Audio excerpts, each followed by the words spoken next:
O projeto Pensar e Fazer Arte do GEP, Grupo de Estudo e Pesquisa em Interdisciplinaridade, e FAFICLA, Faculdade de Filosofia, Comunicação, Letras e Artes, tem a grata satisfação de receber em nossos estúdios hoje, na TV PUC, a professora Lucileia Rosa dos Santos, professora de Direito da Universidade Católica de São Paulo, onde leciona desde 1990. A professora Lucileia é especialista em direitos humanos, Estatuto da Criança e dos Adolescentes e participa também em vários eventos nacionais e internacionais, como, por exemplo, International Cross Cultural Black Women's Institute. Lucileia, é um grande prazer receber em nossos estúdios. E eu gostaria já de começar fazendo a primeira pergunta para você. Qual é a definição de direitos humanos? O que vem a ser direitos humanos? É interessante quando nós falamos em direitos humanos, né? Para chegarmos na chamada definição de direitos humanos, é necessário fazermos uma breve construção histórica, né?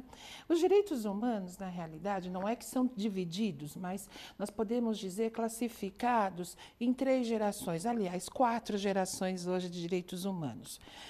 Para que a gente possa entendê-lo, essa primeira geração dos direitos humanos, elas foram construídas, né, no período ainda onde havíamos a chamada luta pelas liberdades, com as declarações que iniciaram em 1776, as declarações norte-americanas, e aí passamos para a declaração francesa, e esta sim, a de 1789, é que sortiu grandes efeitos, né?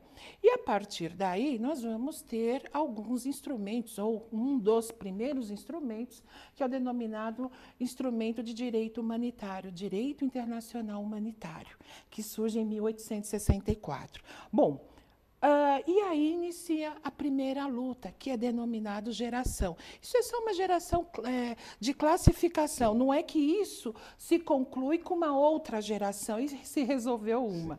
Então, nós vamos ter a primeira geração, que é formada pela geração das liberdades, as lutas pelas liberdades, o direito de ir e vir, o direito de livre pensamento, né? O direito de propriedade. Então, essas lutas, elas são até hoje permanentes. Apesar de se ter o início nesse período de 1700 e, enfim, em relação a essa luta, nem todos os sujeitos, nem todos os povos foram abrangidos, né? Haja vista os povos negros, haja vista as mulheres, haja vista os proletariados, enfim.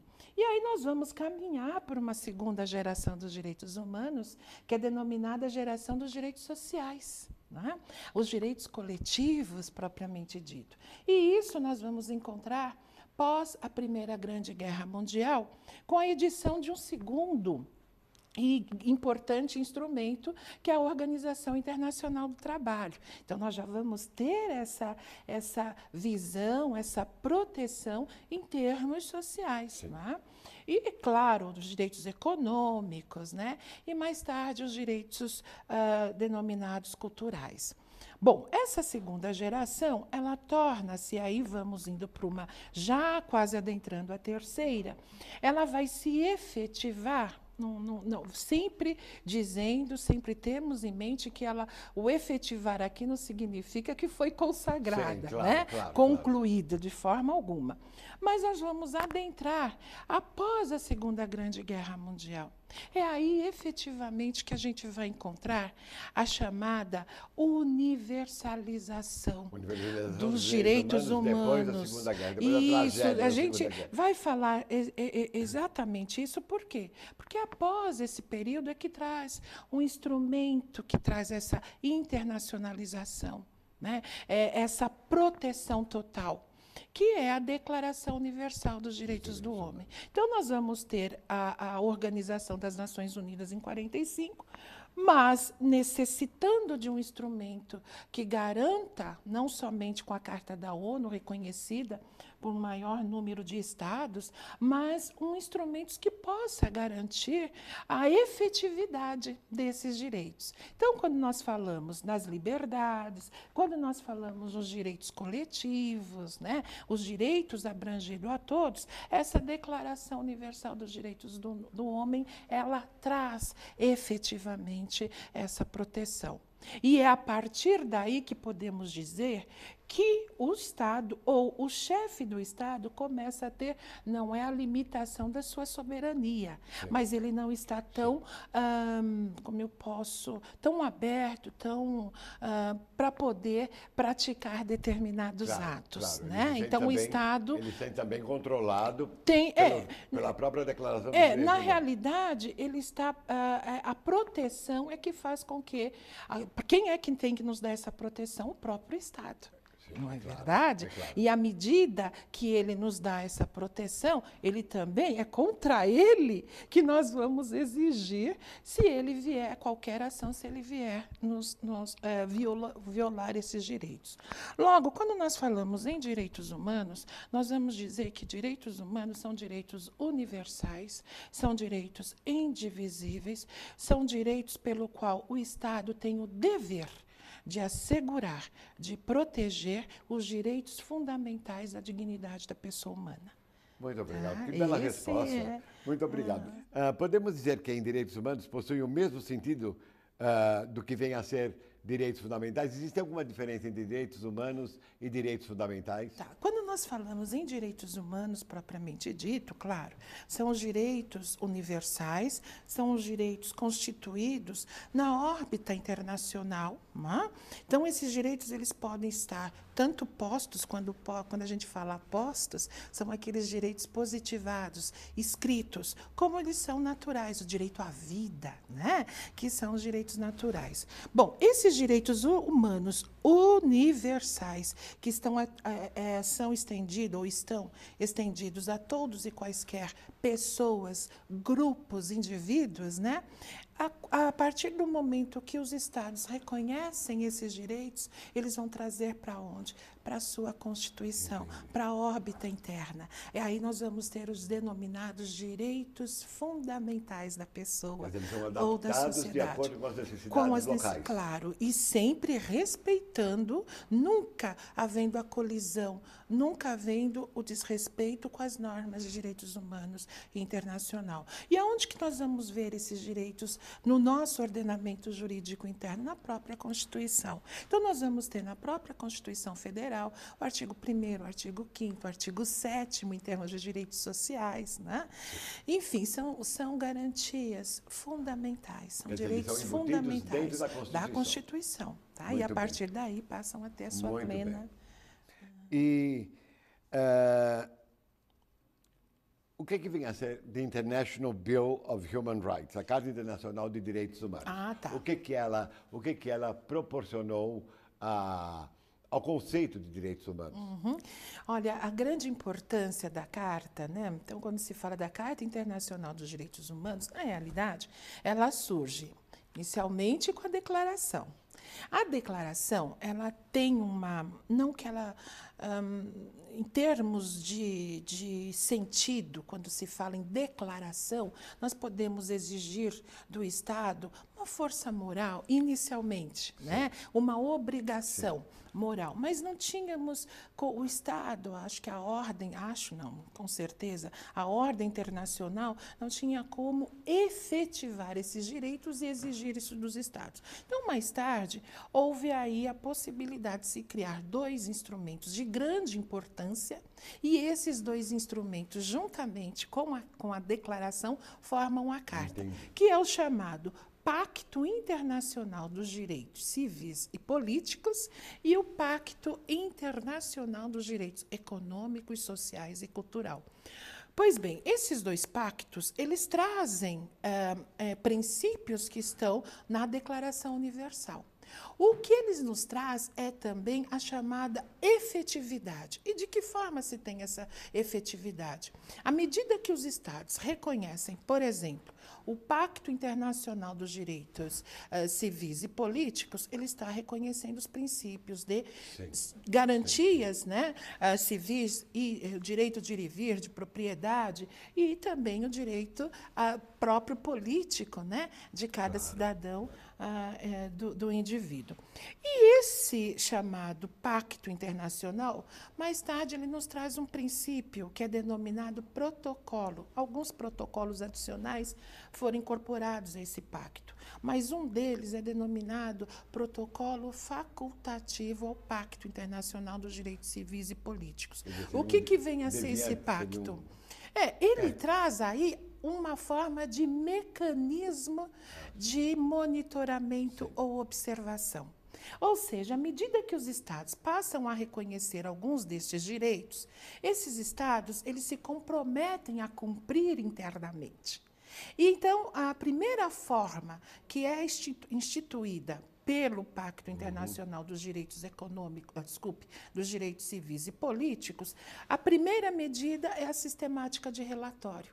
Então, à medida que o Estado reconhece determinados, enfim, direitos advindos desse pacto, ele vai demonstrar, vai encaminhar, né, neste caso, para a ONU, para a Organização das Nações Unidas, para a Assembleia, esse relatório.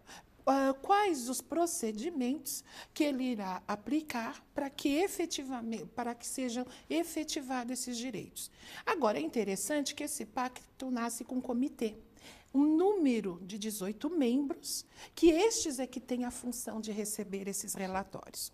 E existe também a sistemática de monitoramento. Jamais ninguém pode adentrar a sua órbita interna. Existe uma soberania protegida. Sim. Mas essa sistemática de monitoramento, caso haja uma autorização por parte do Estado, é verificar in loco se está sendo cumprida ou não essa medida. E agora, quando nós falamos desse protocolo facultativo, eles nos traz a sistemática de denúncia. E o que é a sistemática de denúncia? É a sistemática de denúncia individual. Ora, eu tive o meu direito violado. Esgotou todas as formas internas, ou seja, jurisdicional, as instâncias internas, jurídicas, e eu não obtive. Ainda entendo que o Estado está violando esse meu direito. Então, se o Estado reconheceu esse pacto, eu vou à órbita internacional e denuncio o Estado. Então, essa é a chamada sistemática de denúncia. É o meio pelo qual se tem a efetividade, para que se haja a efetividade desses direitos. Para que eles funcionem. E claro, isso, mais tarde, também vai para o chamado Pacto Internacional dos Direitos Econômicos, Sociais e Cultural. Então, também que já tem uma abrangência para o coletivo, para a sociedade, havendo a violação desses direitos. Bom, mas quais são os direitos que estão sendo protegidos pelo Pacto Internacional dos Direitos Econômicos e Sociais? Como o próprio nome diz, não é? Quando nós falamos, por exemplo, nos direitos sociais, a relação de trabalho, né? A relação de ter um salário digno, tudo isso está envolvendo dentro desse pacto, né? E é interessante que a nossa Constituição Federal, 40 anos depois, ou seja, após a Declaração Universal dos Direitos Humanos, nos traz totalmente esse princípio. Né? Não traz. Nos traz todos esses princípios que já foram declarados nesse instrumento, ou seja, na Declaração de 48. Então, se nós abrirmos hoje a nossa Declaração Universal, nós vamos ter todos esses princípios ali disciplinados pela nossa Carta. Né? Então, isso é de grande importância, né? E as pessoas muitas vezes não têm o conhecimento. Não têm o conhecimento e é necessário que se conheça muitíssimo bem. Claro. O que significa sistema global e Sistema Regional de Direitos Humanos? Sim. Quando nós Como falamos... se dá a aplicabilidade? Quer dizer, como eles são aplicados? Bom, o sistema global é justamente quando nós falamos da Organização das Nações Unidas com os seus instrumentos, claro, né? Então, dentro desses instrumentos, eu citei 3, que é a declaração, que são os pactos e tantos outros instrumentos que o próprio sistema global é disciplinado. Agora, quando nós falamos no sistema regional, houve a necessidade da criação dos sistemas regionais, que é por continentes. Então, nós temos a Organização das Nações Unidas e nós temos, por exemplo, o nosso sistema regional interamericano, o sistema regional europeu, o sistema regional africano. Tem que haver uma centralização. Sim. Por exemplo, a ONU, nós sabemos, a Organização das Nações Unidas está localizada efetivamente em Nova York. Quando nós falamos aqui no sistema interamericano de direitos humanos, nós vamos encontrá-lo na Costa Rica, por exemplo, onde foi evidenciado aí esse instrumento de maior força para o nosso sistema regional. Agora, o que ocorre é que um não depende do outro. Né? Nós podemos falar na complementariedade, mas não da dependência. E, da mesma forma, as mesmas disciplinas que se tem no sistema global, se tem no sistema regional. Agora, o porquê dessa criação? É porque o sistema global, por exemplo, as necessidades que o nosso continente, né, o continente americano possui, né, é diferente, por exemplo, das necessidades do continente europeu. A questão do africano, enfim, a cultura. Então, diante disso, até mesmo as nossas reivindicações. Né? Então, aqui nós temos uma questão muito, principalmente quando vivíamos um período ditatorial, né? Muita perseguição, extermínio, muita prisão, genocídio. Muito desaparecimento, muito crime. Temos as questões indígenas que assolam e muito a essa região. Né? Se nós formos para o sistema africano, nós vamos ter inicialmente a luta para que eles pudessem ter o que a Carta da ONU nos traz, o que a Declaração nos traz, que é a chamada autodeterminação dos povos, né? O direito de estar no território. Então, o sistema regional ele foi criado justamente para que nós pudéssemos ter as nossas reivindicações, pudéssemos ter a cultura, né, a proteção maior da cultura e, é claro, as questões econômicas. Então, é essa a distinção do sistema regional. O nosso Estado brasileiro, claro, e como outros, reconhece o sistema regional americano. Para se ter só um exemplo, nós temos aí uma questão que todos conhecem, que surge a Lei Maria da Penha posteriormente. Sim. Eu falei há pouco da sistemática de denúncia. Né? Maria da Penha, quando sofreu violência doméstica, enfim, comprovou a forma pelo qual ela não conseguiu resolver isso internamente no sistema jurídico interno e continuou se vendo com a violação dos seus direitos, aonde ela foi buscar? Ela foi denunciar junto à OEA. Então, esse organismo é que faz com que cada indivíduo, cada povo possa se socorrer. Tá, okay? Uma pergunta por curiosidade. Pois não. A lei Maria da Penha, certa vez eu estava dando aula na Procuradoria e me falaram que a lei não era muito bem formulada, etc. Ela é lei mesmo, não é? Ela é lei, ela é lei mesmo. Ela é lei mesmo e muito bem formulada. Muito bem formulada. O que ocorre é o seguinte, até teve recentemente uma decisão do STF. A Lei Maria da Penha, ela foi, se fala na violência doméstica. Sim. E se fala porque é voltada para a mulher. Bom, o STF, havendo algumas... enfim, algumas provocações, né, no judiciário de homens que se sentiam, também sofriam a violência doméstica. Logo, não poderiam arguir também a Lei Maria da Penha. Né? Então, era essa a grande discussão, até por conta que a mulher, a própria noção, com constituição, quando eu falo de, não digo o lado fraco, não gosto de jamais de usar essa expressão, né?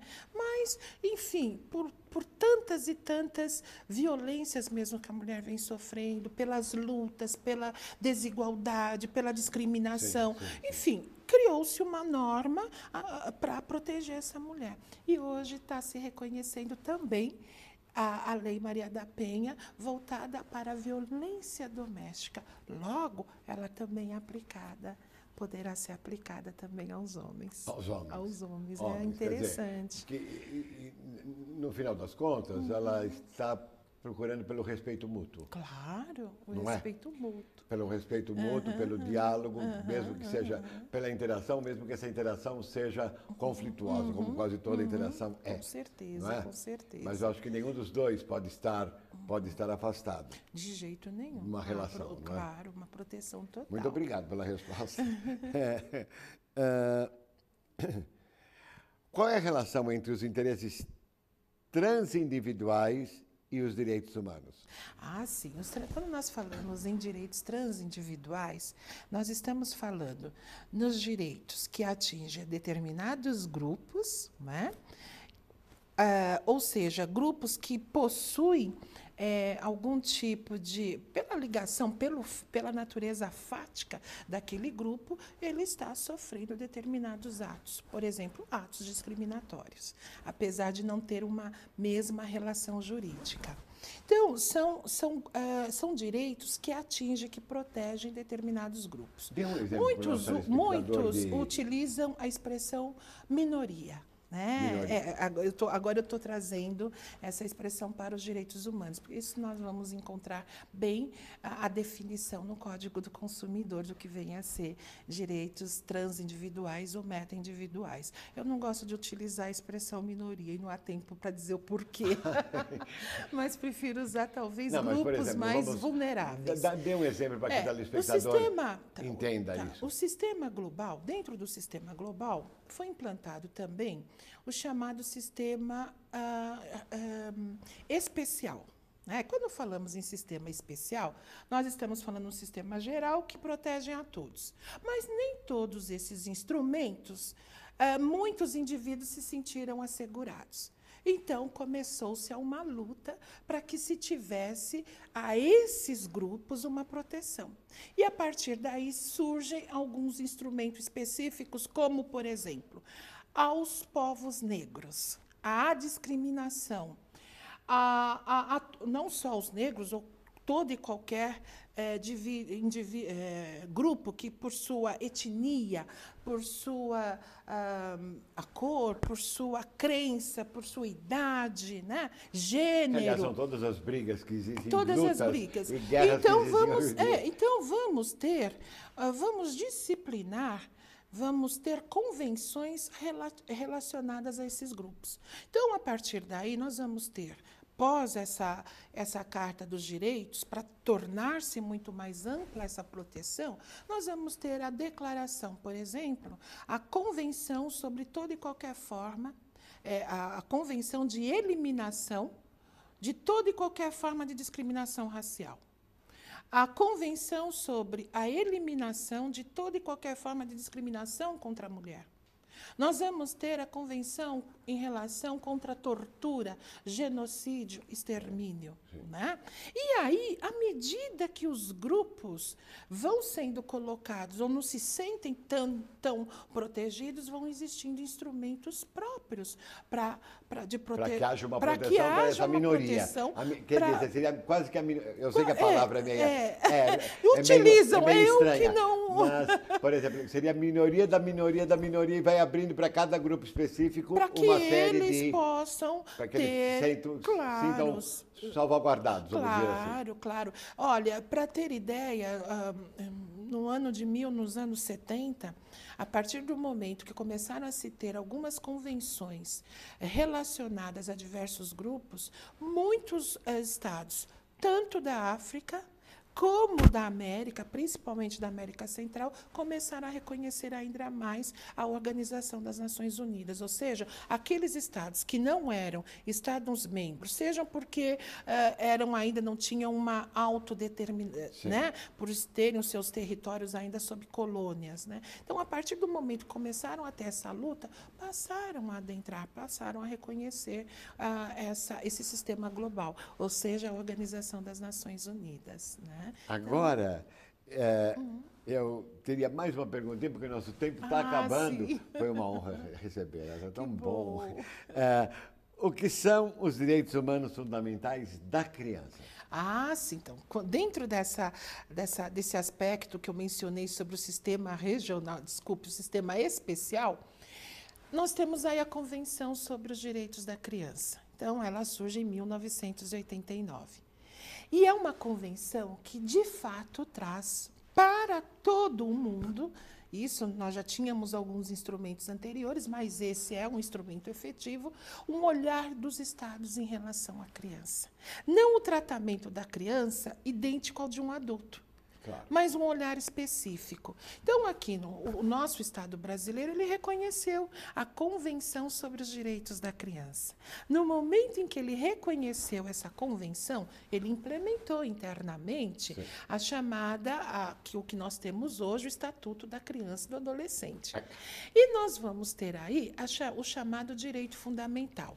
Apesar de que já na própria Constituição de 88, nós já vamos ter esse direito. Sim, já contempla. Mas o artigo 227 da Constituição é ele que traz o chamado direito fundamental da criança. E o que significa isso? Essa proteção integral à criança, ela visa o direito da prioridade absoluta, claro. A preocupação, por exemplo, com a condição ao desenvolvimento da criança e demais outros princípios que norteiam a criança. Os direitos, tanto individuais como os direitos sociais, econômicos, enfim, que possa abranger, da mesma forma que o adulto, mas, porém, voltado para essa criança. Tá, okay. Lucileia, foi uma grande honra receber nosso Espero programa. Com certeza. Contribuído, Contribuiu muitíssimo.